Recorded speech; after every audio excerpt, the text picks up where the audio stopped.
¿Tus papás eran obsesivos con las calificaciones? Cuando llegué a la casa con un 98% en mi examen de ortografía, mi mamá me sentó en la mesa de la cocina y me hizo escribir: soy un fracaso 10.000 veces, porque para ella sacar menos de 100 era como estar desperdiciando mi vida. Mis papás estaban convencidos de que solo las calificaciones perfectas nos salvaban de terminar en la calle y morirnos. No toleraban nada menos que la perfección en cada tarea, en cada examen, en todo. Un 99% se consideraba un fracaso. Equivocarte en una pregunta extra era un drama. Mamá tenía una tabla enorme pegada en la sala donde anotaba todas nuestras calificaciones. Los 10 llevaban estrella dorada y cualquier otra cosa recibía una X roja que marcaba mientras nos soltaba el discurso de cómo habíamos defraudado a los antepasados. Mi hermano Leo sacó una vez un B+ en segundo de primaria y hasta 6 años después, mamá seguía recordándolo como el día que eligió la mediocridad. Leo lloró toda una semana, pero ni así logró que le quitaran la marca roja de la vergüenza. Los castigos eran todavía peores, diseñados para que jamás se nos olvidaran los errores. Cuando saqué 95% en uno de matemáticas, mi papá me obligó a pararme afuera, en el jardín, con un letrero que decía: desperdicié el 5% de mi potencial,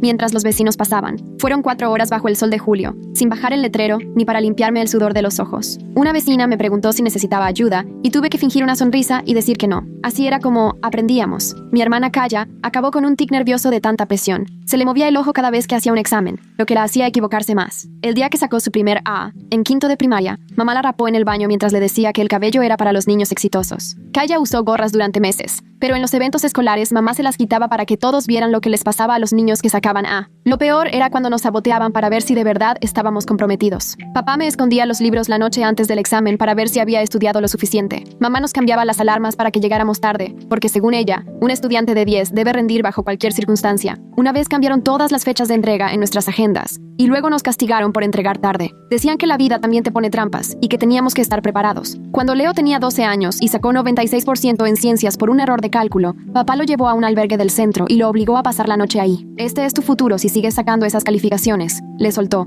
dejándolo solo entre desconocidos por 8 horas. Leo regresó al día siguiente temblando y nunca quiso hablar de lo que vio. Jamás volvió a sacar menos de 100, pero también dejó de dormir y empezó a arrancarse el cabello. Yo intenté ser perfecta, de verdad lo intenté. Estudiaba hasta que se me nublaba la vista, revisaba todo 20 veces, memorizaba libros completos, pero nadie es infalible. Cuando saqué 94% en un ensayo de inglés porque entendí mal una pregunta, mamá me encerró en el sótano con una pila de biografías de gente exitosa. Lee sobre lo que nunca vas a hacer, me dijo. Me pasé 3 días ahí, sin comida, solo agua y libros de gente que, según ella, nunca sacó un 94% en nada. La primera que se quebró fue Kaya. Estaba en segundo de secundaria, tomando cursos avanzados, y la presión la rebasó. Sacó 91% en una presentación de historia, y ya sabía lo que le esperaba. En vez de irse a la casa, se tomó un frasco de pastillas en el baño de la escuela. En el hospital le hicieron un lavado de estómago, mientras mamá gritaba que Kaya estaba arruinando su récord de asistencia perfecta. Ni le importó que casi se muriera, solo que faltara a clases. Después de eso, pensarías que aflojarían tantito, pero fue al revés. Dijeron que lo de Kaya solo demostraba que éramos débiles y necesitábamos más motivación. Nos pusieron a competir entre nosotros. El que sacara la calificación más baja tenía que servir al otro hasta redimirse. Yo me la pasé un mes lavándole los calcetines a Leo por fallar una pregunta en un examen sorpresa,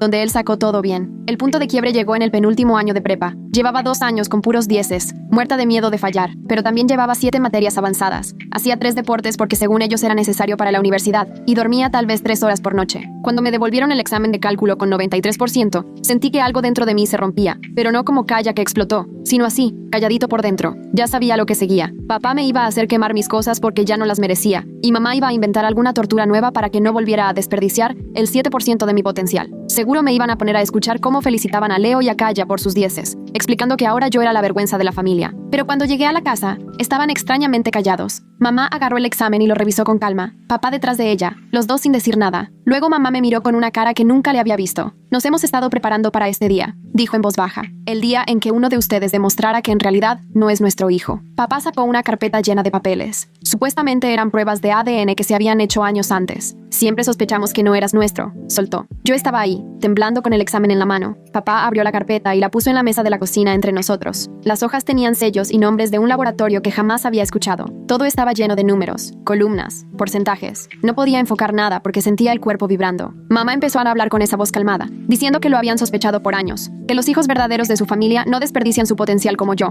que el 93% era la prueba de que no tenía sus genes de excelencia. No dejaba de repetir esa frase, como si fuera algo científico. Papá señalaba líneas en los papeles, pero las palabras se me hacían borrosas. Intenté leer el nombre del laboratorio y algo no cuadraba. Las letras eran desiguales, como si alguien las hubiera puesto en la compu, y no fueran de un documento oficial. Pero no pude decir nada porque sentía la garganta cerrada. ¿Cuál sería el castigo esta vez? ¿Me iban a poner a dormir afuera? ¿Me dejarían en un lugar peor que el sótano? Mamá solo dijo que por ahora podía quedarme en la casa. Ese por ahora se quedó flotando en el ambiente como una amenaza que nadie se atrevía a nombrar. Papá dijo que había perdido todos mis privilegios hasta que le demostrara que sí valía la pena. Tenía que sacar puros dieces todo el semestre, no solo en un examen. Era un semestre completo con calificación perfecta, ni un solo error permitido, porque si me equivocaba, me iba. Nunca dijeron a dónde, pero la amenaza era clarísima. Tomé la carpeta que tenía papá y me puse a revisar los papeles con más cuidado. El nombre del laboratorio se veía raro. La tipografía del encabezado no coincidía con la del cuerpo del documento, pero el miedo me mantuvo callada. Solo le devolví la carpeta y me fui a mi cuarto sin decir ni una palabra. Me dejaron irme, ni me detuvieron. Esa noche me quedé acostada mirando el techo, sin poder dormir, con la cabeza dándole vueltas a la cara de Leo cuando regresó del albergue. Tenía 12 años, seguía siendo un niño, y papá lo dejó toda la noche ahí, con extraños. Solo por un error en un cálculo. Fue solo un error en un problema, pero Leo volvió temblando y no habló en días. Ahora, cuando se estresa, todavía se arranca mechones de cabello. También me acordé de Kaya y de cómo se veía después de que mamá le rapó la cabeza en el baño. Kaya usaba gorros para todos lados, pero en los eventos de la escuela, mamá se los quitaba a la fuerza. Todos supieron lo que les pasaba a los niños que sacaban menos de 10 en mi casa. Yo toda la vida creí que todo eso era normal, que la tabla de calificaciones pegada en la pared era lo que debía ser, que los castigos eran necesarios y que solo las calificaciones perfectas nos podían salvar de acabar en la calle. Pero algo en esos papeles de ADN no me cuadraba. Me seguía molestando la diferencia en las letras. ¿Por qué un laboratorio serio tendría distintas fuentes? ¿Por qué supuestamente nos hicieron esas pruebas hace años y apenas me lo decían ahora, justo después de mi primer bajón de calificaciones? Todo estaba demasiado sospechoso, pero me daba pavor cuestionar las cosas de frente. ¿Y si me equivocaba? ¿Y si de verdad tenían pruebas de que no era su hija? Al día siguiente en la escuela, no pude poner atención en nada. La maestra de cálculo me regresó la tarea, y yo me quedé viendo los problemas como si estuvieran en otro idioma. ¿Sería cierto que era adoptada? ¿O solo era otra de esas pruebas absurdas para que volviera a la perfección? Ya nos habían puesto trampas antes. Saboteaban cosas para ver si podíamos superarlas.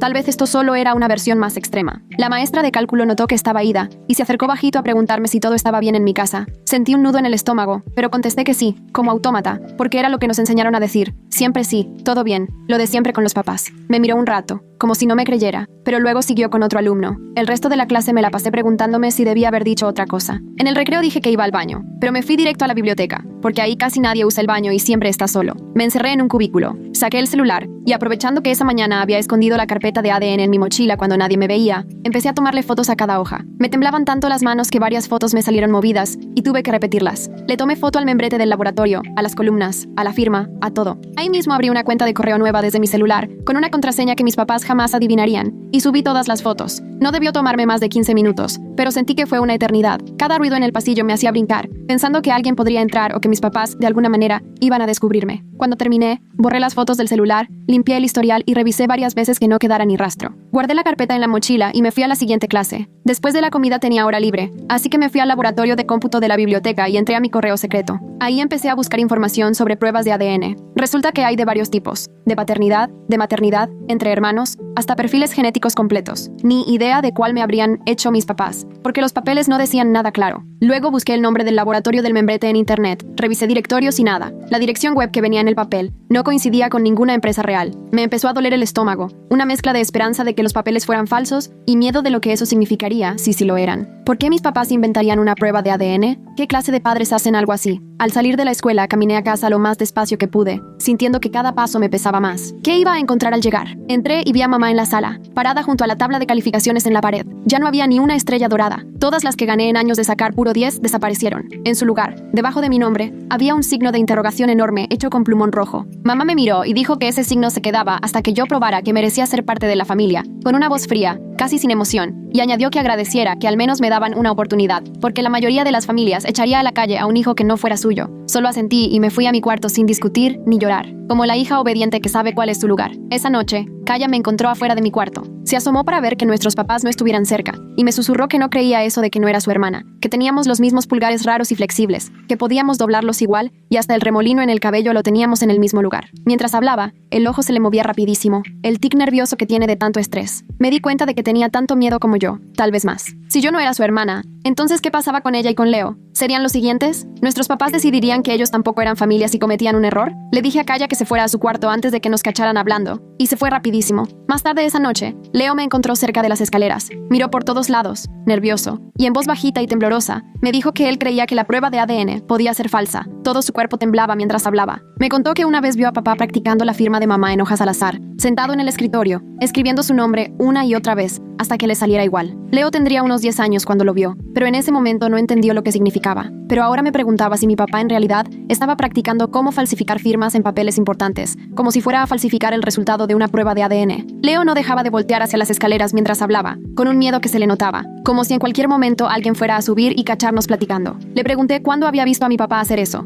y me dijo que fue hace algunos años, cuando empezaron a ponerse más intensos con lo de las calificaciones, antes de que Kaya intentara suicidarse y todo se viniera abajo de verdad. Le dije a Leo que tuviera cuidado y que no se le notara que sospechaba algo. Él solo asintió y casi salió corriendo directo a su cuarto. Yo me quedé sola en el pasillo, dándole vueltas a todo en la cabeza. La diferencia en la letra, el nombre extraño del laboratorio, papá practicando firmas. Nada de eso parecía real. Sentía que habían inventado toda esa historia solo para castigarme por sacar un 93. Esa noche no dormí nada. Nomás estuve acostada viendo el techo y pensando en cómo papá practicaba la firma de mi mamá, en la letra rara de esos papeles de ADN, y en cómo se les ocurrió inventar semejante mentira, nomás para lastimarme más. Al día siguiente llegué a la escuela sintiendo que iba en automático, mientras en mi cabeza me gritaba que tenía que pedir ayuda antes de que todo se pusiera peor. Entré a mi clase de cálculo y me senté toda la hora sin escuchar nada, solo viendo el reloj hasta que por fin sonó la campana. Cuando todos salieron, me acerqué al escritorio de la maestra y le pregunté si podía hablar con la orientadora porque estaba muy estresada por lo de la universidad. Esas eran las palabras clave que nos enseñaron en la clase de salud, las que usas cuando necesitas ayuda, pero no puedes decir las cosas de frente. La maestra se me quedó viendo un momento, luego solo asintió y me escribió un pase sin hacerme preguntas. Caminé por el pasillo rumbo a la oficina de orientación, apretando el pase con la mano que me temblaba, pensando si estaba a punto de arruinarlo todo o por fin arreglarlo. La orientadora se llamaba Melissa Moreau y tenía esa manera tan calmada y profesional de moverse que, cuando cerró la puerta de la oficina, de alguna forma hizo que me sintiera menos asustada. Se sentó enfrente de mí y me preguntó qué estaba pasando de verdad, y en cuanto oí su voz, sentí que me rompía por dentro. Empecé a llorar como no lo había hecho desde que mis papás me enseñaron esos papeles falsos de ADN. Y una vez que empecé, ya no pude parar. Le solté todo mientras me caían las lágrimas y la voz se me quebraba. Le hablé del cuadro de calificaciones en la sala, de las estrellas doradas y las X rojas, de los castigos, de cuando me hacían pararme en el patio con el letrero, de la vez que a Kaya le raparon la cabeza por sacar un A, de cuando mi mamá me encerró 3 días en el sótano sin darme de comer. Le conté de la vez que Kaya se tomó las pastillas en el baño de la escuela por sacar 91% y mi mamá gritaba por su récord de asistencia mientras a Kaya le hacían un lavado de estómago. Le platiqué de cuando mi papá llevó a Leo al albergue y lo dejó ahí toda la noche con puros desconocidos, y él solo tenía 12 años. Le conté lo de los papeles de ADN que me enseñaron después de mi 93% en el examen de cálculo, y cómo me dijeron que en realidad no era su hija, que por eso nunca iba a poder sacar calificaciones perfectas. Melissa me escuchó sin interrumpirme, solo tomando notas mientras yo hablaba. Lloraba y temblaba enfrente de ella. Cuando por fin me callé, dejó la pluma y me explicó que era una persona obligada a reportar, y que lo que acababa de contarle era maltrato infantil, así que por ley tenía que avisar al DIF.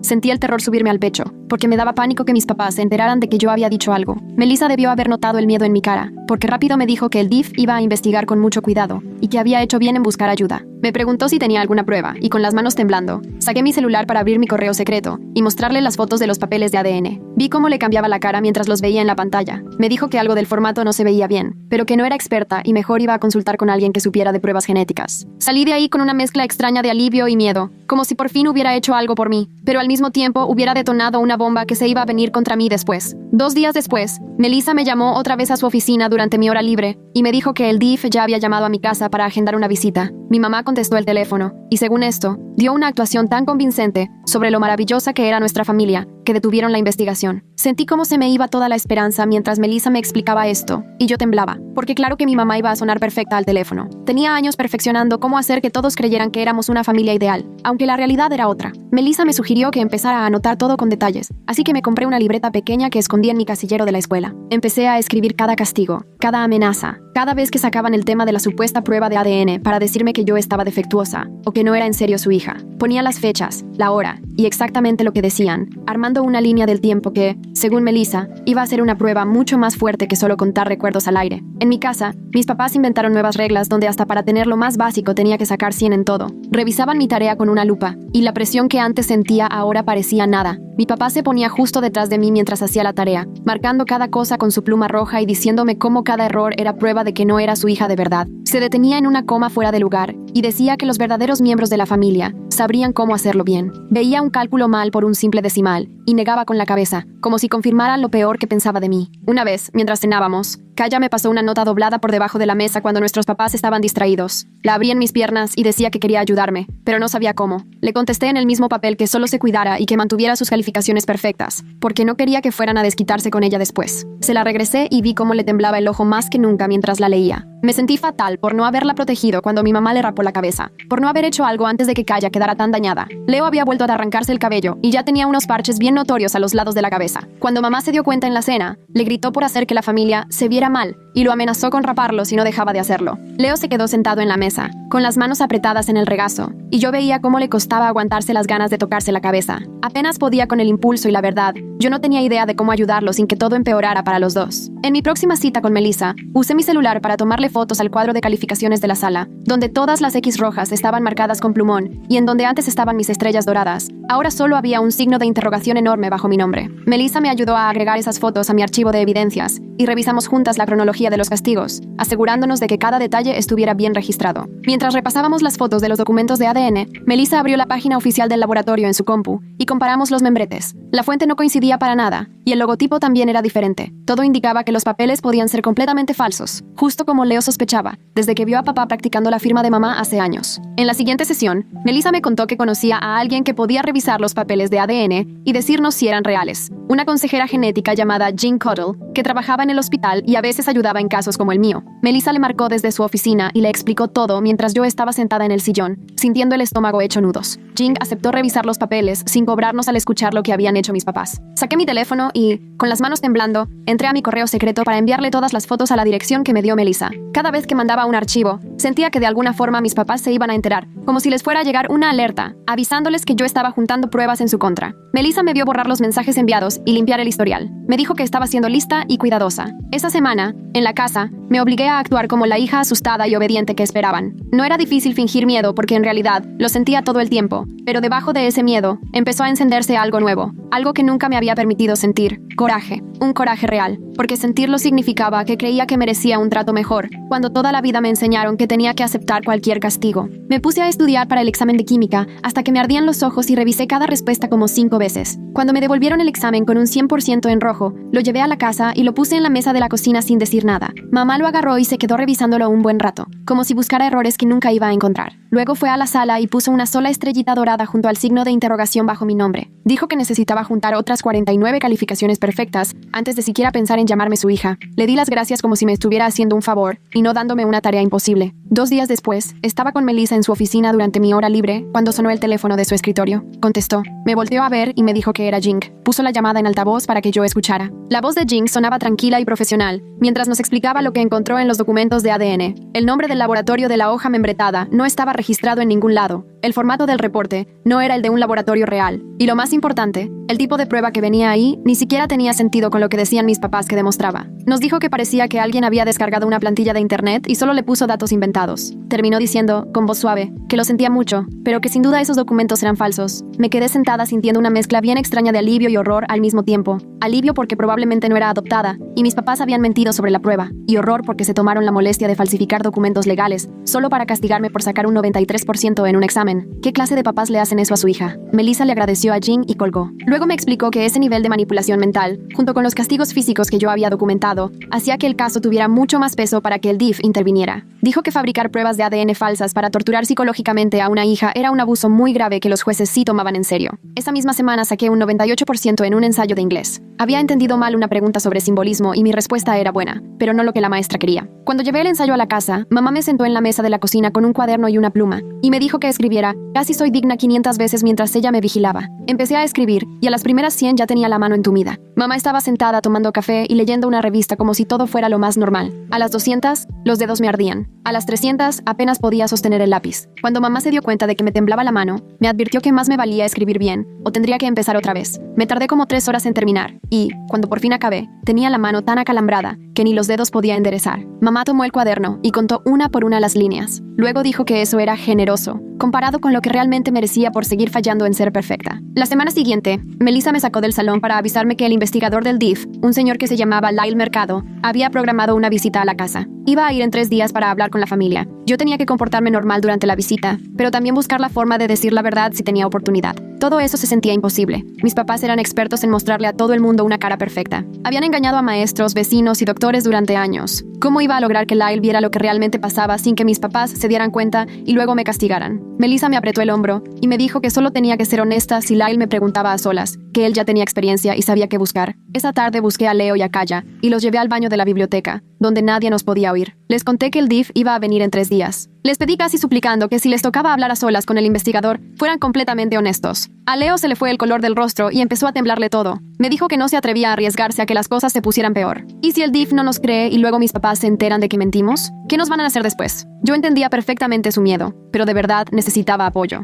Kaya empezó a parpadear rapidísimo y no dijo nada durante mucho rato. Solo se quedó callada, como si estuviera procesando todo. Finalmente asintió despacio y me dijo que iba a hacer el intento de ser valiente, si se daba la oportunidad de hablar a solas con el investigador. La noche antes de que viniera Lyle, mi papá me llamó a su oficina, cerró la puerta y se sentó en su escritorio con esa cara fría y tranquila que daba mucho más miedo que si estuviera gritando. Me dijo que quería asegurarse de que yo entendía lo que iba a pasar si hacía quedar mal a la familia y decía mentiras al investigador. No mencionó ningún castigo específico, solo dijo que habría consecuencias graves si dañaba la reputación de la familia frente a la comunidad. Hablaba tan bajo y tan calmado que casi no podía ni respirar. Me preguntó si había entendido, y yo solo asentí porque no podía ni hablar. Luego me dijo que me fuera a mi cuarto. Esa noche me quedé viendo el techo, con el corazón a mil. No pude dormir nada. Al día siguiente, Lyle llegó puntual, a las 3 de la tarde. Mamá había horneado galletas y la casa olía a pura azúcar y vainilla. Abrió la puerta con una sonrisa enorme y lo recibió como si viniera un amigo de visita. Papá salió de su oficina, saludó a Lyle y le soltó una broma de esas sobre el estrés y el drama típico de adolescentes. Luego lo pasaron a la sala y le presumieron el cuadro de calificaciones que tenían colgado en la pared. Mamá le explicó que era solo un sistema divertido para motivarnos y que todos lo habíamos aceptado como familia. Según ella, éramos hijos súper dedicados a quienes nos encantaba llevar la cuenta de nuestros logros. Papá agregó que siempre habíamos sido competitivos, pero en buen plan. Yo estaba sentada en el sillón, viendo cómo acomodaban la realidad a su manera justo enfrente de mí. Técnicamente, nada de lo que dijeron era mentira, pero todo estaba tan torcido. Sí, aceptamos la tabla, pero porque decir que no significaba recibir castigo. Sí, éramos competitivos, pero porque al que sacara la peor calificación, le tocaba ser el sirviente de los demás. Entonces Lyle dijo, me gustaría hablar con cada uno de los niños por separado, si está bien. Y ahí fue cuando las sonrisas de mis papás se volvieron forzadas y tensas. Mi mamá subió la voz cuando respondió, claro, no hay problema. Y mi papá solo dijo, no tenemos nada que esconder. Lyle pidió empezar con Leo y se fueron a la cocina. Mis papás se quedaron cerquita de la puerta, lo suficientemente cerca para ver a Leo, pero no para escuchar bien lo que decían. Desde la sala, yo veía a Leo con los hombros hasta las orejas y las manos apretadas sobre las piernas, claramente cuidando cada palabra que decía para no meterse en problemas. Cuando Lyle volvió a la sala y me miró, sentí que el estómago se me caía porque ya sabía que seguía yo. Me preguntó, ¿podemos hablar afuera, en el porche? Y lo seguí por la cocina hasta la puerta principal. Me temblaban las piernas y sentía el cuerpo rarísimo. Desde la ventana grande veía a mis papás mirándonos desde la sala. Podían ver todo, pero el vidrio era tan grueso que no escuchaban lo que decíamos. Lyle se sentó en los escalones del porche y me dijo, siéntate también. Yo me senté lo más lejos que pude porque no sabía si era una trampa o si de verdad quería ayudarme. Me preguntó cómo estaba y solo me encogí de hombros, porque en serio sentía que si hablaba se me iba a quebrar la voz. Entonces me dijo que había notado algunas cosas durante la visita que le preocupaban, y me preguntó si quería contarle algo sobre lo que pasaba en mi casa. Volteé a ver la ventana, donde estaban mis papás, que no se quitaban de ahí, solo mirando. Me temblaban tanto las manos que mejor me senté sobre ellas. Traté de pensar en algo que fuera seguro decir, algo que no me metiera en más broncas, pero que tal vez ayudara. Le dije, con la voz bajita y temblorosa, que tenía fotos de documentos y de otras cosas que guardaba en una cuenta de correo, que si quería podía mandárselas. La cara de Lyle cambió. Sacó una tarjeta de presentación de su bolsillo y apuntó una dirección de correo en la parte de atrás. Me dijo, mándame todo lo que tengas a este correo. Luego, sin rodeos, me preguntó si me sentía segura en mi casa. Volví a ver por la ventana. Mis papás seguían ahí, mamá con los brazos cruzados y papá con esa expresión fría. Contesté, la mayoría del tiempo. Esa era la respuesta más honesta que podía dar sin quebrarme ahí mismo en el porche. Lyle anotó algo en su libreta y me dijo, la mayoría del tiempo no es lo mismo que sí. Me aseguró que iba a investigar todo con mucho más cuidado. Luego regresamos a la casa. Cuando Lyle se fue, se hizo un silencio horrible. De esos que dan miedo porque sabes que algo malo va a pasar, solo que no sabes ni cuándo ni cómo. Mis papás no gritaron, ni siquiera me voltearon a ver por un buen rato. Mamá se metió a la cocina y se puso a lavar los trastes, aunque ya estaban limpios. Y papá se sentó en su sillón a leer el periódico, pero se notaba que ni leía porque no cambiaba de página. Kaya y Leo se subieron rapidísimo a sus cuartos. Yo me quedé sentada en la sala porque en ese momento me daba más miedo irme que quedarme. Al final, papá dobló el periódico y me miró. No dijo nada de lo que le conté a Lyle, solo preguntó, ¿tienes tarea que hacer? Le dije que sí y subí a mi cuarto. La amenaza seguía flotando en el aire, aunque nadie dijera nada concreto. Sabía que tenía que apurarme, mandar todo a Lyle antes de que mis papás se enteraran de cuánta evidencia había juntado. Esa noche tampoco pude dormir. Me quedé en la cama viendo el reloj pasar. A medianoche seguía despierta, a la 1 igual, y hasta las 2 de la mañana me animé a levantarme. Me fui de puntitas al baño con mi celular, cerré la puerta con seguro y me senté en el piso. Bajé todo el brillo del teléfono para que no se viera la luz por abajo de la puerta. Abrí mi cuenta secreta de correo y empecé a escribir un mensaje para la dirección lección que me había dado Lyle. Adjunté todas las fotos de los documentos de ADN, luego las de la tabla de calificaciones con todas las X rojas y el signo de interrogación debajo de mi nombre. Escribí toda la cronología de castigos que llevo registrada, el incidente del letrero, cuando le raparon la cabeza a Kaya, la noche que mandaron a Leo al albergue, el aislamiento en el sótano, todo. Agregué una lista de personas que podrían haber visto algo, como la vecina que me vio con el letrero, la trabajadora social del hospital, la que estuvo ahí cuando a Kaya le hicieron el lavado de estómago. En ese momento, me temblaban tanto las manos que me equivocaba mucho al escribir, y tenía que estar corrigiendo todo. Al final, por fin lo mandé. Después borré el mensaje de la carpeta de enviados, borré el historial del navegador y también la caché, asegurándome de que no quedara ningún rastro de lo que acababa de hacer. Me regresé de puntitas a mi cuarto y me metí rapidísimo a la cama. Sentía el corazón tan acelerado que pensé que iba a vomitar, pero ya estaba hecho, lo había mandado todo. Al día siguiente, en la escuela, aproveché mi hora libre para ir directo a la oficina de Melissa, que ella me estaba esperando. Apenas cerró la puerta me dijo, Lyle recibió tu correo, ahora sí van a hacer una investigación más seria. Me explicó que la evidencia que mandé era muy útil y luego me contó, Jean revisó los documentos de ADN y está dispuesta a declarar como perito que son falsos. Eso podría ser clave para demostrar el maltrato psicológico. Sentí una mezcla rarísima entre alivio y miedo. Alivio porque por fin alguien me creía, pero miedo de lo que podía pasar cuando mis papás se enteraran. Le pregunté a Melissa si había alguna forma de demostrar que Kaya y yo sí éramos hermanas, como con una prueba de ADN de verdad que probara que los papeles eran falsos. Melissa se quedó pensando un ratito, y luego me dijo, sí se puede, pero necesitamos que Kaya esté de acuerdo, y tendríamos que tener mucho cuidado de que tus papás no se den cuenta para que no la castiguen. Me comentó que iba a buscar laboratorios que hagan pruebas de hermandad. Le dije que creía que Kaya sí aceptaría si eso ayudaba. Melissa me respondió, voy a hacer unas llamadas. A la hora de la comida fui a buscar a Kaya en la biblioteca. Estaba sola en una mesa de la esquina, estudiando. Me senté junto a ella y primero me aseguré de que nadie estuviera cerca para escucharnos. Le platiqué en voz bajita y le expliqué todo. Le dije, podríamos hacernos una prueba de ADN de verdad para demostrar que mamá y papá mintieron sobre que yo no soy su hija. Su ojo empezó a temblar bien rápido y se quedó viendo su libro un buen rato, sin decir nada. Yo estaba muerta de miedo de que dijera que no, o que le diera tanto miedo que ya no quisiera ayudar, pero después asintió despacito. Me dijo, lo hago si eso ayuda a que salgamos de esto. Me contó que ya estaba cansada de tener miedo todo el tiempo. Sentí un cariño enorme por mi hermana. Es mucho más valiente de lo que yo pensaba. Le apreté la mano debajo de la mesa y solo pude decirle, gracias. Melissa me ayudó a organizar todo. Habló con la enfermera de la escuela y le explicó la situación. La enfermera aceptó ayudar y dijo, Kaya puede venir a mi oficina a dar una muestra de saliva. Todo se va a documentar bien para que sirva como evidencia. Gracias a Jing, Melissa consiguió el nombre de un laboratorio real que hace pruebas de parentesco y que además va a acelerar los resultados porque es un caso de protección infantil. Al día siguiente, Kaya va a la enfermería en su hora de estudio mientras yo la espero en el baño de al lado. Echa un manojo de nervios. Me preocupaba que mis papás se enteraran o que todo saliera peor. Pero 20 minutos después, Kaya salió y me hizo una pequeña seña con la cabeza. Ya estaba. La muestra ya iba camino al laboratorio. Ahora solo nos quedaba esperar los resultados. En la casa, yo volví a hacer mi papel de hija perfecta y muerta de miedo. Saqué 100 en química, 100 en historia, 100 en la tarea de cálculo. Todas las tareas esa semana me salieron perfectas. Mamá me dio 3 estrellitas doradas y me dijo que estaba avanzando para demostrar que valgo. Papá se sentaba a verme hacer la tarea todas las noches y no encontraba ni un solo error. Parecían satisfechos. Seguro pensaban que su revelación del ADN me asustó tanto que volví a ser perfecta. No tienen idea de la evidencia que le mandé a Lyle ni de la muestra de saliva de Kaya que anda por ahí en un laboratorio. No saben que estoy contando los días para que lleguen los resultados. Yo sigo actuando mi papel de hija asustada, obediente y desesperada por agradarles,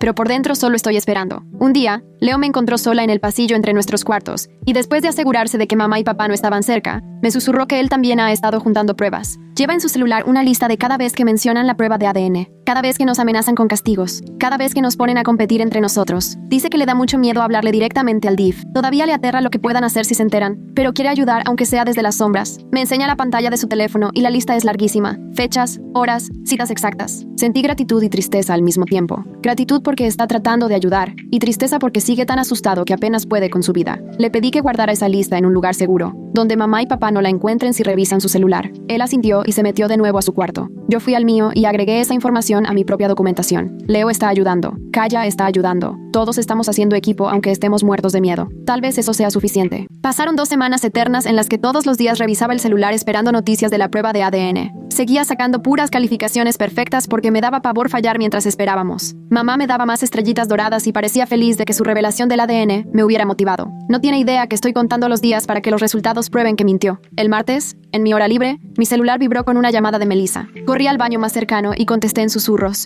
Me dijo que ya llegaron los resultados y que la probabilidad de que Kaya y yo seamos hermanas biológicas completas es del 99.9%. Eso significa que los papeles que me enseñaron mis papás eran falsos. Me senté en el baño porque las piernas ya no me respondían. Me temblaban tanto las manos que casi se me cae el celular. Sentí, por un lado, un alivio enorme de saber que no soy adoptada, que no estoy rota y sí soy su hija. Pero por otro lado, me cayó una tristeza brutal de saber que me mintieron con algo tan fuerte solo para castigarme por una mala calificación. Melissa me preguntó si estaba bien y le contesté que sí, aunque ya estaba llorando y casi no podía hablar. Me dijo que me tomara mi tiempo y que ella estaría en su oficina cuando yo estuviera lista. Me quedé ahí 10 minutos, solo respirando y tratando de asimilar todo. Mis papás inventaron documentos falsos de ADN. Seguro pasaron horas haciéndolo solo para tener un arma por si alguno de nosotros fallaba. Eso no es algo que hagan los papás normales, ni de broma. Cuando por fin salí del baño, fui directo a la oficina de Melissa. Ella cerró la puerta y me dejó sentarme un rato en silencio, antes de explicarme qué íbamos a hacer ahora. Hank está armando un reporte súper detallado sobre cómo los documentos de ADN son falsos y cómo la prueba real de hermanas deja claro que todo lo que dijeron fue mentira. En el reporte también va a explicar el daño psicológico que causa usar pruebas genéticas falsas como castigo. Melissa dice que ese reporte va a ser clave para el caso del DIF, porque demuestra que mis papás inventaron pruebas a propósito para manipularme. Le pregunto cuánto va a tardar, y me responde que Jing lo está terminando rapidísimo por el tema de la protección infantil, que seguro en unos días ya está listo.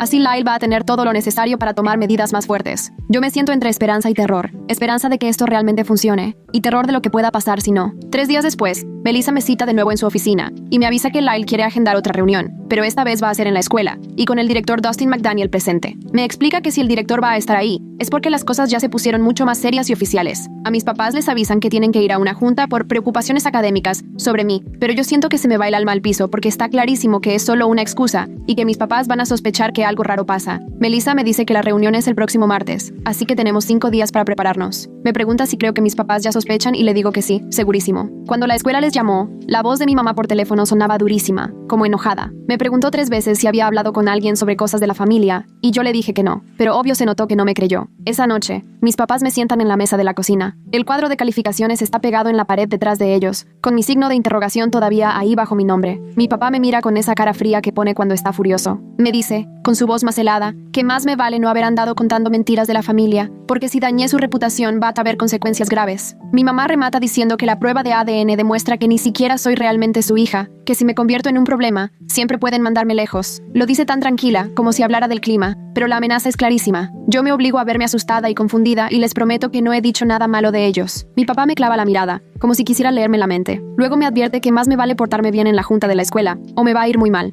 No explican en qué consisten esas consecuencias, pero ni hace falta. Yo ya sé perfectamente lo que pueden hacer cuando se sienten decepcionados. Casi no duermo esa noche. Cada vez que cierro los ojos me imagino que la junta sale fatal, que mis papás convencen a todos de que miento, que me llevan a casa y me encierran en el sótano para siempre, o que de plano sí me mandan lejos. Pero también sé que tal vez esta sea mi única oportunidad de librarme de ellos. Si no hago algo ahora, me voy a quedar atrapada hasta los 18, y para entonces, quién sabe cuánto daño me habrán hecho. Así que, al día siguiente, antes de irme a la escuela, preparo una bolsita con lo más necesario, un cambio de ropa, mi cepillo de dientes, el cuaderno donde he anotado todo, y algo de dinero que he ido guardando de cumpleaños. La escondo en mi casillero por si tengo que salir corriendo y ya no puedo regresar a casa. Melissa me dijo que el DIF podría conseguirme un lugar seguro de emergencia si la cosa se pone fea. Espero que no llegue a tanto, pero tengo que estar preparada. Los días antes de la junta se hacen eternos. Saco puros 10 y me porto como la hija obediente y asustada que esperan ver. En la casa no hablo casi nada y hago todo lo que me piden. En la escuela, a escondidas, me preparo con Melissa. Ella me ayuda a practicar qué decir si mis papás tratan de que mienta. Me recuerda que Lyle y el director McDaniel van a estar ahí para apoyarme. Me asegura que, pase lo que pase en esa sala, hice lo correcto al denunciar. Aún así, cada vez que pienso en el martes, me da pavor. Por fin, llega el día. La junta está agendada justo saliendo de clases, en la sala de juntas del director McDaniel. Ese día no puedo concentrarme en nada. Me tiemblan las manos cuando trato de escribir y a la hora de la comida ni hambre me da. Kaya me encuentra en el pasillo entre clases y me aprieta la mano. Me susurra, suerte. Y ahí caigo en cuenta que seguro Melissa ya le contó todo lo que iba a pasar hoy. Cuando suena la campana final, camino despacito hacia la oficina principal. Siento las piernas pesadas, como si caminara en lodo. La puerta del salón de juntas está cerrada, pero alcanzo a oír voces dentro. Respiro hondo y toco la puerta. El director McDaniel la abre. El salón tiene una mesa grande con varias sillas alrededor. Lyle está de un lado con Melissa a su lado. Mis papás del otro lado se ven súper tranquilos y profesionales, pero yo siento su enojo hasta el otro extremo del cuarto, como si apretara el aire. Mi mamá me sonríe, pero su sonrisa ni le llega a los ojos. Mi papá solo señala una silla vacía junto a ellos. Me siento y el director cierra la puerta. Explica que estamos ahí para hablar de unas preocupaciones que han salido a la luz y que todos vamos a tener oportunidad de hablar. Hay un teléfono en medio de la mesa y dice que Jing está disponible si hace falta. Las sonrisas de mis papás se ponen aún más tensas cuando oyen eso. Lyle empieza contando que hay información sobre lo que pasa en mi casa, que el DIF tiene que atender unas acusaciones muy graves sobre el trato a los hijos. Mis papás, de inmediato, se ponen a la defensiva. Mi mamá dice que todo lo que han hecho es por nuestro bien y que han sacrificado muchísimo para darnos oportunidades. Mi papá dice que soy una adolescente exagerada que dramatiza lo que es una crianza normal, solo porque no me gusta que me exijan. Según él, todos los papás presionan a sus hijos y que solo somos más dedicados que otras familias. Mi mamá asiente y dice que le duele que invente historias nada más porque me fue mal en una calificación. Hablan tan convincente y preocupados que si yo no supiera la verdad, les creería. Pero entonces Lyle abre una carpeta y empieza a mostrar pruebas. Las fotos de la tabla de calificaciones con todas las X rojas y el signo de interrogación bajo mi nombre. La línea de tiempo que hice documentando los castigos con fechas y detalles. Declaraciones de vecinos que vieron lo del cartel. Lo que dijo la trabajadora social del hospital sobre Kaya después de su intento de suicidio. Con cada prueba, las máscaras de mis papás empiezan a caer. La sonrisa de mi mamá se ve más falsa y la quijada de mi papá se tensa cada vez más. Tratan de interrumpir, pero Lyle sigue hablando con esa voz tranquila y firme que no se le quiebra. Comienza a enumerar los castigos, que si rapar la cabeza, el aislamiento en el sótano o dejarnos abandonados en el albergue. Cuando termina, el ambiente en el cuarto se pone tan pesado que ni el aire se mueve. Papá es el primero en reaccionar y trata de defenderse con la famosa prueba de ADN, diciendo que soy una hija problemática, que ni siquiera soy su hija biológica y que todo lo que he contado es invento para llamar la atención. Afirma que la prueba de ADN es la prueba de que no soy realmente su hija y que por eso me porto así. Mamá asiente y agrega que, a pesar de saber que no era su hija biológica, trataron de apoyarme, pero que solo he sido malagradecida y manipuladora. Por un momento, ese miedo de antes me quiere alcanzar. ¿Y si les creen? Pero entonces Lyle saca otro papel, completamente tranquilo. Presenta el informe de Jing, la experta en genética, sobre los documentos de ADN falsificados y muestra los verdaderos resultados de la prueba de hermanos que comprueban que Kaya y yo sí somos hermanas biológicas. Explica que eso quiere decir que los papeles que mis papás me enseñaron fueron inventados. Veo cómo les cambia la cara a los dos cuando se dan cuenta que su mentira ya no les sirvió. Mamá se queda con la boca entreabierta y a papá se le sube la sangre al rostro. Me da miedo verlos así de fuera de control, pero al mismo tiempo siento un tipo de alivio, como una justicia extraña. Mintieron y ya nadie les cree. El director McDaniel toma el teléfono y marca el número de Jing. La pone en altavoz. Jing se presenta y explica quién es, todo con un tono profesional y directo. Analiza los documentos de ADN y va señalando con claridad cómo el nombre del laboratorio ni siquiera existe en los registros oficiales, cómo el formato de los papeles no cuadra con lo que se usa en la industria, y que la supuesta prueba que mis papás decían tener ni sentido tiene con lo que muestran los resultados. Dice que todo parece una plantilla sacada de internet con datos inventados. Después habla del daño psicológico de usar pruebas falsas como castigo, y explica que decirle a un niño que no es parte de la familia, solo por un error en la escuela, es un abuso emocional gravísimo. Mis papás intentan meterse varias veces, pero el director McDaniel les pide, sin titubear, que dejen terminar de hablar a Jing. Cuando ella concluye, vuelve ese silencio incómodo y denso. Mis papás se quedan ahí, molestos y exhibidos, y por primera vez me cae el 20 de que quizá esta vez no se van a salir con la suya. El rostro de mamá se derrumba y las lágrimas comienzan a salirle. Estira sus manos temblorosas hacia mí sobre la mesa y dice, solo queríamos que triunfaras, queríamos motivarte, te amamos mucho. Pero su voz suena tan falsa que hasta yo lo noto, y alcanzo a ver a Lyle mirándola con una expresión completamente seria. Saca su carpeta y empieza a leer sus notas con esa misma voz tranquila de siempre. Habla del castigo del cartel, cuando me dejaron bajo el sol de julio 4 horas. Menciona lo de raparle la cabeza a Kaya cuando iba en quinto, lo del encierro en el sótano sin comer durante 3 días, y lo de dejar a Leo toda una noche en un albergue cuando tenía 12. A cada cosa que menciona, el llanto falso de mamá se vuelve más fuerte y desesperado, como si intentara que todo se olvidara así de fácil. Papá, por su lado, está tan tenso que parece una estatua, con la quijada apretada. Lyle termina su lista y los mira directo. Ni sus lágrimas alcanzan para que esto suene como una crianza normal. Dice muy bajito. La sala se queda callada. Solo se escucha el llanto de mamá, cada vez más forzado. Lyle saca otro documento y siento que el estómago se me cae, porque sé que se viene algo fuerte. Con base en la evidencia que hemos revisado y el testimonio de los expertos, anuncia, CPS va a implementar un plan de seguridad inmediato. Explica que los 3 niños van a irse a casas de acogida temporales, mientras mis papás pasan por una evaluación psicológica y toman cursos obligatorios de crianza. Papá se levanta de golpe y tira la silla, enrojecido y gritando que esto es ilegal, que están violando sus derechos y que en ese mismo instante va a llamar a su abogado. Mamá de inmediato deja de llorar y se suma con una voz fría y dura, diciendo que no pueden quitarles a sus hijos así nomás, sin razón. Pero Lyle ni se inmuta, apenas se mueve y mantiene la calma. La seguridad de los niños es prioridad sobre cualquier preferencia de los padres, afirma. La evidencia de abuso emocional y psicológico es clara y está documentada. El simple hecho de haber falsificado pruebas de ADN ya es algo gravísimo. El director McDaniel asiente y dice que la escuela apoya totalmente la decisión, considerando lo que han presenciado. Empiezo a temblar tanto que me castañetean los dientes. Siento que todo el cuerpo me vibra y no puedo controlarlo. Lyle me voltea a ver y suaviza un poco su expresión. Hoy te vas a ir con una familia temporal, me dice. Vamos a organizar para que recojas tus cosas con seguridad. Intento entender lo que está diciendo, pero mi mente está hecha un caos. Melissa se me acerca y me pone la mano en el hombro. Hiciste lo correcto, me susurra. Te protegiste a ti y a tus hermanos. Esto es el principio para que todo cambie. Quiero creerle, pero también me asusta lo que viene. Papá sigue gritando sobre abogados, derechos, y nos reclama que somos unos malagradecidos. Mamá ahora está fría, furiosa y callada, y eso da más miedo que los gritos. El director McDaniel vuelve a tomar su teléfono y llama. 20 minutos después tocan la puerta y entra un miembro del personal con Kaya y Leo, que llegan con la cara llena de confusión y miedo.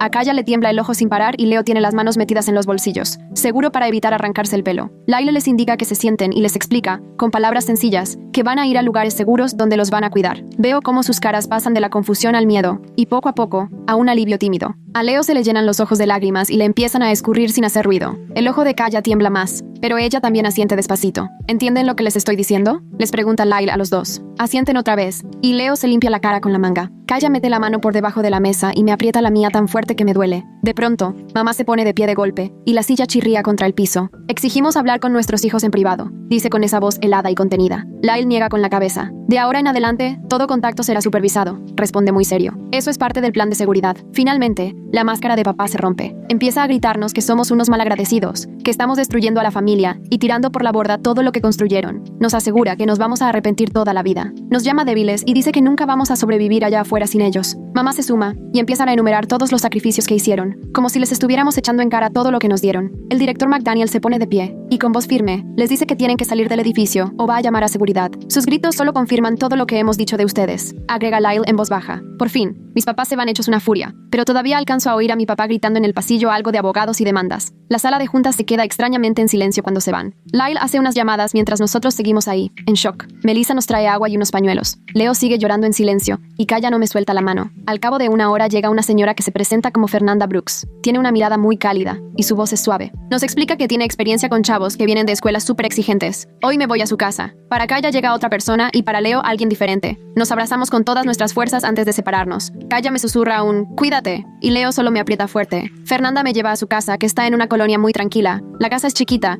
está bien ordenada y no hay ni una calificación colgada en las paredes. No hay tachitas rojas ni estrellas doradas, solo fotos familiares y unas cuantas plantas. Aquí la primera regla es que te puedes equivocar y no pasa nada. Nadie te va a castigar, me dice Fernanda mientras me muestra mi cuarto. Asiento, pero la neta todavía no le creo del todo. Esa noche estoy sentado en el escritorio de mi nuevo cuarto, haciendo la tarea que tengo para mañana. Termino una hoja de matemáticas y, como siempre, reviso mis respuestas 3 veces. Cuando calculo mi calificación, me sale un 96%. Siento que el pecho se me aprieta y de repente no puedo respirar bien. Me tiemblan las manos y la hoja se me borra de la vista. Estoy seguro de que me van a castigar. Mi cabeza no para de gritar por lo que se supone que viene, aunque ya no estoy en mi casa. Fernanda debe escuchar algo, porque aparece en la puerta. Me ve hiperventilando sobre la tarea y se sienta a mi lado. No me toca, pero me habla con esa voz tranquila y pareja. Inhala contando 4, me dice. Sostén 4, exhala 4. Lo hace conmigo hasta que me tranquilizo. ¿Qué pasó?, me pregunta con voz suave. Le enseño la hoja con mi 96%. La ve y luego me mira a los ojos. Las calificaciones solo te dicen qué aprendiste, no dicen nada de tu valor como persona. Un 96% quiere decir que entendiste casi todo súper bien y solo hay una parte pequeña que puedes volver a revisar si quieres. Eso es todo lo que significa. Quiero creerle, pero después de 17 años de vivir así, no es fácil borrarlo en una noche. En las siguientes semanas empiezo a ir con un terapeuta que se llama Wesley Klein. Su consultorio es cómodo, los sillones son bien suaves y nunca me hace sentir que tengo prisa. Es especialista en recuperación de abuso y trauma por perfeccionismo. En sus sesiones me ayuda a darme cuenta de que lo que hicieron mis papás no fue una crianza normal. Me explica que su miedo a la pobreza jamás va a justificar el daño que causaron. Me enseña técnicas para manejar el pánico cuando me equivoco. Es un proceso lento y a veces todavía siento ese miedo de antes. Pero poco a poco empiezo a ver que las calificaciones sí, de verdad, solo son información, no armas. Kaya se queda con otra familia de acogida que sabe cómo ayudar cuando alguien ha intentado suicidarse. Hablamos por teléfono cuando nos supervisan y me cuenta que está recibiendo tratamiento para el tic que le sale por ansiedad. Ella también está viendo a un terapeuta y está aprendiendo que su valor no depende de hacer todo perfecto. Su ojo todavía le tiembla, pero ya casi no le pasa. Leo va a un lugar especializado donde lo ayudan con el problema de arrancarse el cabello y con sus broncas para dormir. Está trabajando con alguien que sí entiende lo que pasa cuando vives con trauma. Cuando hablamos, se escucha cansado, pero también un poco más esperanzado. Todos nos estamos empezando a estar estabilizar en lugares donde equivocarse no es el fin del mundo. En la escuela nos pusieron apoyos a los tres. Nos dan tiempo extra en los exámenes si lo necesitamos. Podemos volver a hacer tareas para entender mejor. Y tenemos juntas regulares con orientadores que sí se preocupan por nuestro bienestar, no solo por los números. Por primera vez en mi vida, entrego un ensayo sabiendo que no está perfecto. Hasta yo puedo ver las fallas en mi argumento. Y sé que mi conclusión podría ser más fuerte. Cuando me regresan un 89%, me vuelve a apretar el pecho y me tiemblan las manos. Pero me acuerdo de lo que dijo Fernanda y lo que he aprendido con Wesley. Respiro profundo. Esta vez no me derrumbo. Leo los comentarios de la maestra sobre lo que hice bien y lo que puedo mejorar. Y después sigo con la siguiente tarea, sin quedarme horas dándome latigazos por no ser perfecto. Unas semanas después, Lyle me llama para avisarme cómo va el caso con mis papás. Y me dice que tendrán que tomar clases para padres y pasar evaluaciones psicológicas antes de que alguien siquiera piense en dejarlos acercarse a nosotros. Dice que están peleando todo y diciéndole a quien sea que somos unos mentirosos y desagradecidos. Hay una parte de mí que se siente fatal por haber separado a la familia, porque así de fuerte es el lavado de cerebro de 17 años. Pero Wesley me ayuda a trabajarlo en las sesiones, pidiéndome que escriba cómo sería realmente una familia sana y luego que lo compare con lo que yo viví. Cuando anoto todos los castigos, amenazas y manipulaciones, se vuelve obvio que ellos rompieron la familia mucho antes de que yo hablara. La culpa todavía aparece a veces, pero voy aprendiendo a reconocerla como su voz en mi cabeza, no como lo que yo realmente siento. 3 meses después de estar aquí, Fernanda me acompaña a la oficina de registros del condado para pedir mi acta de nacimiento porque necesito el papel oficial. El de la ventanilla me da el documento, y yo me quedo ahí, en el lobby, leyendo los nombres de mis papás como madre y padre, y al final el sello del estado. Es lo mismo que ya decía la prueba de ADN, pero tener el papel en la mano se siente diferente, como si estuviera recuperando una parte de mí que intentaron robarme con su carpeta falsa. Fernanda no dice nada, solo se queda junto a mí mientras doblo el acta con mucho cuidado y la guardo en mi mochila. Estoy aprendiendo a aceptar ser imperfecto en cosas chiquitas que para mí todavía son gigantes. Me permito dormir 1 hora extra el sábado en vez de estudiar y ya no me da un ataque de ansiedad por eso. Entrego tareas que están bien, aunque no sean perfectas. Y me repito que un 87% solo significa que entendí la mayor parte del tema. Empiezo a imaginarme un futuro donde mi valor no depende de que me pongan estrellitas doradas en una tabla, ni de que me llenen de taches rojos con marcador. Kaya ya volvió a terapia y su tic en el ojo va mejorando. Todavía no se le quita por completo, pero ya no le pasa todo el tiempo. Leo ya tiene un plan para controlar su ansiedad y dejar de arrancarse el cabello, y hasta le está empezando a salir de nuevo en algunas partes. Nuestros papás siguen bajo la vigilancia del DIF y solo pueden vernos cuando están supervisados, así que aunque ellos no estén cambiando mucho, por lo menos ya no pueden hacernos daño. El camino que viene no es ni perfecto ni fácil, pero por primera vez nos sentimos lo bastante seguros como para comenzar a sanar. Ahora estoy aprendiendo a vivir una vida donde sacar un 93% es solo eso, una calificación, y no algo que alguien usa para lastimarme. Bueno, ahora te toca a ti. ¿Tú qué hubieras hecho en mi lugar? Cuéntamelo en los comentarios, de verdad quiero saber. Y si te gustó esto, suscríbete porque así es cada video. Me encantaría conocer tu opinión.